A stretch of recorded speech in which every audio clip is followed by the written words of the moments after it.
ಇನ್ನು gold smuggling case ವಿಚಾರವಾಗಿ ಬರುವುದಾದ್ರೆ ತರುಣ್ ಜೈಲು ಪಾಲಾಗಿದ್ದಾನೆ. ಪ್ರಕರಣದ A2 ಆಗಿರುವಂತಹ ತರುಣ್ ರಾಜು, ರನ್ಯಾ ಸ್ನೇಹಿತ ತರುಣ್ ರಾಜು ಈಗ ಜೈಲು ಪಾಲಾಗಿರೋದು. ರಾಜುಗೆ ನ್ಯಾಯಾಂಗ ಬಂಧನ ವಿಧಿಸಲಾಗಿದೆ. DRI ಮನವಿ ಮಾಡಿತ್ತು ನ್ಯಾಯಾಂಗ ಬಂಧನಕ್ಕೆ ಒಪ್ಪಿಸಬೇಕು ಅಂತ.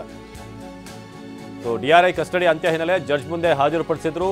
ನ್ಯಾಯಾಂಗ ಬಂಧನಕ್ಕೆ ನೀಡುವಂತೆ DRI ಮನವಿ ಮಾಡಿದ್ರು, ಅಧಿಕಾರಿಗಳು ಮನವಿ ಮಾಡಿದ್ರು. 14 ದಿನ ಈಗ ನ್ಯಾಯಾಂಗ ಬಂಧನಕ್ಕೆ ನೀಡಿ ಜಡ್ಜ್ ಆದೇಶ ನೀಡಿದ್ದಾರೆ.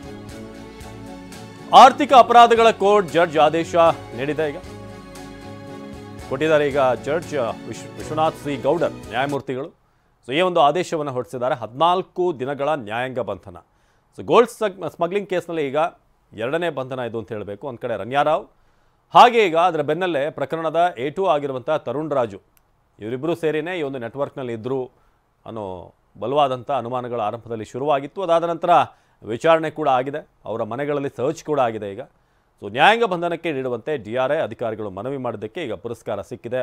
ಇಬ್ಬರೂ ಕೂಡ ಈಗ ಜೈಲು ಪಾಲಾಗಿದ್ದಾರೆ. ನಟಿ ರನ್ಯಾರಾವ್ ಹಾಗೆ ತರುಣ್ ರಾಜು, ಈತ ಕೂಡ ಒಂದಷ್ಟು ಸಣ್ಣ ಪುಟ್ಟ ಕ್ಯಾರೆಕ್ಟರ್ನೆಲ್ಲ ನಟಿಸಿದ್ದ. ಆರ್ಥಿಕ ಅಪರಾಧಗಳ ಕೋರ್ಟ್ ಜಡ್ಜ್ ಆದೇಶವನ್ನು ಕೊಟ್ಟಿದ್ದಾರೆ.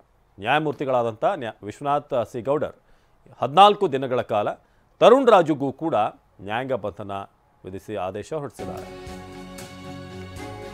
ಇನ್ನು ಯಾವುದೇ ಕ್ಷಣದಲ್ಲೂ ಬೇಕಾದರೂ ಈಗ ರನ್ಯಾರಾವ್ ಜಾಮೀನು ಭವಿಷ್ಯ ನಿರ್ಧಾರ ಆಗ್ಬೋದು ಅಥವಾ ಆದೇಶ ಪ್ರಕಟ ಆಗ್ಬೋದು. ಆರ್ಥಿಕ ಅಪರಾಧಗಳ ಕೋರ್ಟ್ ಆದೇಶವನ್ನು ಇನ್ನೇನು ಕೆಲವೇ ಹೊತ್ತಿನಲ್ಲಿ ಪ್ರಕಟ ಮಾಡುವಂತ ನಿರೀಕ್ಷೆ ಇದೆ.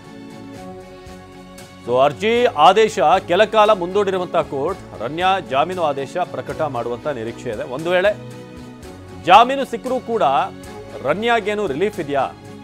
ಇಲ್ಲ, ಸದ್ಯಕ್ಕೆ ಅದು ಕೂಡ ಯಾಕೋ ಸಂಶಯಾಸ್ಪದವಾಗಿದೆ. ಅಂದರೆ ಸಿಗೋದು ಡೌಟ್ ಇದೆ ಅಂತ.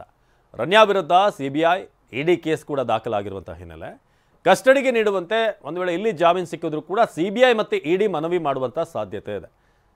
ಹಾಗಾಗಿ ಜಾಮೀನು ಸಿಕ್ಕರೂ ಕೂಡ ರನ್ಯಾಗೆ ಬಿಡುಗಡೆ ಭಾಗ್ಯ ಸದ್ಯಕ್ಕೆ ಡೌಟ್ ಅನ್ನೋ ರೀತಿಯಾಗಿದೆ ಈಗ.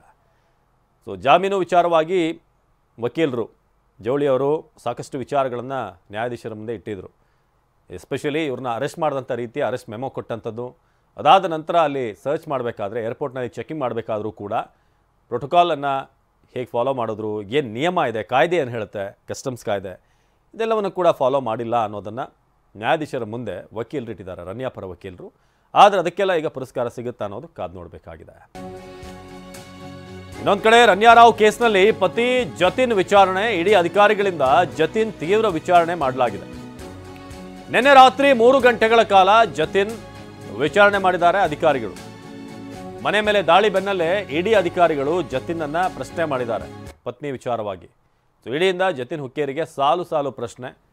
ರನ್ಯಾರಾವ್ ಮನೆಯಲ್ಲಿ ಹೇಗಿದ್ಲು, ವ್ಯಾವಹಾರಿಕವಾಗಿ ಮಾಹಿತಿ ಪಡೆದಂಥ ED ಆಕೆಯ ವ್ಯವಹಾರ ಹೇಗಿತ್ತು, ಜೊತೆಗೆ ನಿಮ್ಮ ಕ್ರೆಡಿಟ್ ಕಾರ್ಡನ್ನು ಬಳಸಿದ್ದಾರೆ ಟಿಕೆಟ್ ಬುಕ್ ಮಾಡೋಕ್ಕೆ, OTP ನೀಡದೆ ಟಿಕೆಟ್ ಬುಕ್ ಮಾಡೋಕ್ಕೆ ಸಾಧ್ಯ ಇಲ್ವಲ್ಲ, ನಿಮ್ಮ ಒಪ್ಪಿಗೆ ಇತ್ತ, ಅದಕ್ಕೆ ಗೊತ್ತಿತ್ತಾ ನಿಮಗೆ ಅಂತ.